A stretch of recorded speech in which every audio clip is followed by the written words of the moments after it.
Installation of Garbaruk Micro-Spline-Compatible Cassette is pretty straightforward, however, we recommend following our installation guidelines to ensure the seamless cassette operation.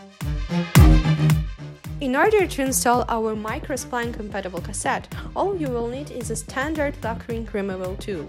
Specifically, we recommend using the tool with a guide pin that will prevent the lock ring threads from stripping. Step 1. Remove your old cassette by undoing the cassette lock ring. Be careful not to strip the lock ring threads.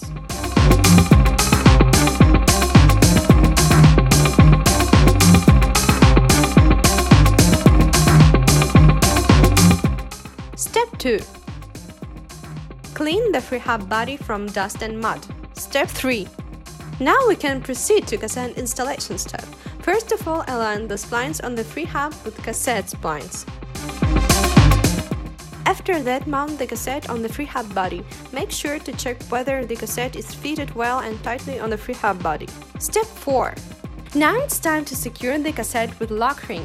Put the lock ring on the removal tool and turn it clockwise. Be careful not to strip the lock ring thread during the process. Maximum torque we recommend applying is 45 Nm. After going through all the steps, the cassette is installed and ready for operation.